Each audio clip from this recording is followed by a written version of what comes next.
Hi bold bakers! Halloween is a time where you really get to put your skills to the test, both artistic and baking.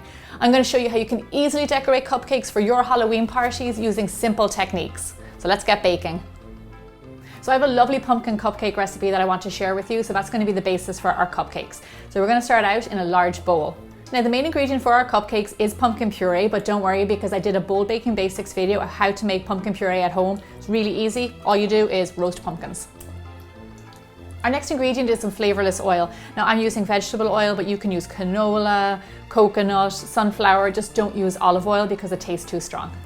Next, we're going to add in some sugar, eggs, and vanilla extract, and then just whisk all these ingredients together. Look at that gorgeous orange color from the pumpkin. Okay, into this mix, we're going to add in our dry ingredients. Add in your flour, baking powder, baking soda, cinnamon, ginger, and salt, and then gently fold these ingredients in. Don't you just love when you can make a cake without using a machine? You can just do it all in the one bowl by hand. Much easier. Next, you want to line a cupcake tin with wrappers. It only takes around 12 because the recipe makes around 10 to 12 cupcakes. Then go ahead and take a big spoonful of your cupcake batter and then fill each wrapper around 3/4 of the way up. So if you want to replace the eggs in this recipe, then check out my egg substitute chart and that will tell you what to do. But I recommend something like applesauce or bananas will work really well. Okay, so we are all scooped and ready for the oven. Bake your cupcakes off at 375 degrees Fahrenheit or 190 degrees Celsius for roughly 20 minutes or until they're golden brown on top. So I am all about easy decorating when it comes to cakes, taking a plain old cupcake and transforming it into a show-stopping Halloween cupcake, and that's what we're going to do right now. So I have these little cupcakes. I'm actually going to take off the wrapper because we're not just going to decorate the top, we're going to decorate all over. So we're actually going to turn this cupcake over and put his top as his bottom. So I'm just going to level off with a knife, a little bumpy bit on the top, just so when we turn him over just like that, he sits perfectly. So the frosting that we're using is Buttercream Frosting, and I have a master recipe for this on my website, biggerbolderbaking.com, along with the recipes for the cupcakes too. So you want to make some of this, and I colored it orange. I find it easy if you just decorate him from the top to the sides, and then with a spatula, just smear the top and the sides. What we're trying to do is create a round little jack-o'-lantern. And the way that we're creating the lines in the pumpkin is by going down straight down the sides of the buttercream frosting to create those lovely ridges.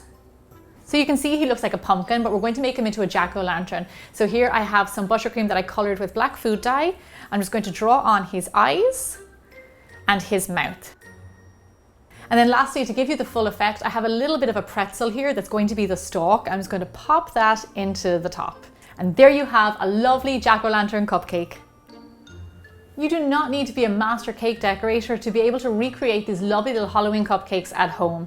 Okay, I'm going to show you another really easy technique. So I have another little cupcake here with no wrapper on, and I'm just going to put some buttercream frosting on his head. And I'm going to create kind of a little cone. It also makes for really nice eating. Does not have to be perfect because we're going to cover them up. What we're going to cover them up with is some rolled fondant. So I've got a circle here of rolled fondant. It's nice and thin because you don't want to eat too much fondant. Now I have this recipe on my website. It's really easy to make, and you can also make marshmallow fondant. That works really well too. Now I'm just going to place it on top in the middle. Just gently move the fondant down the sides and then just crinkle him a little bit to kind of create that wave that ghosts have. Perfect. Look at that, an instant ghost. Now, just like my jack-o'-lantern, I'm going to take my black buttercream and I'm going to draw on his eyes and his mouth. Who would have thought with a little bit of fondant and some black buttercream, you could create this lovely little ghost. I'm going to set him over to the side, and now we're going to get started on our next cupcake, which is a brains cupcake, because you can't have Halloween without brains, right? So I have another little cupcake here without his wrapper on, and then I have some buttercream fondant colored with red coloring. And then what I want to do is just put a bit on top. And similar to the jack-o'-lantern, we're just going to bring it all over the top and down the sides. We want to give him a nice coating all over. While you're decorating, if you find your buttercream frosting is getting a little bit warm, pop it into the fridge or even into the freezer for 2 or 3 minutes, and that will help you out a lot. Once your cupcake is covered totally in buttercream frosting, I'm going to take my piping bag. I've got a round nozzle on here, and I'm just going to pipe down the center a line, and then I'm going to do squiggles like this, just like a brain. Perfect brain cupcake. Now, just to finish this guy off and make him look really big and bold for Halloween, I've got a little bit of my food dye here and I'm just going to place it around the brains to make it really gory. I'm so proud of how this little guy turned out, and all you need is a piping bag and some buttercream. It really couldn't be easier. These 3 cupcakes are so easy to recreate yourselves at home, no matter how much of an experienced bold baker you are. And most important of all, they taste great too. Oh, tastes just like the fall. If you haven't done so already, don't forget to subscribe to my channel and tune in every Monday and Thursday for more bigger, bolder baking. There is a drink here for everyone.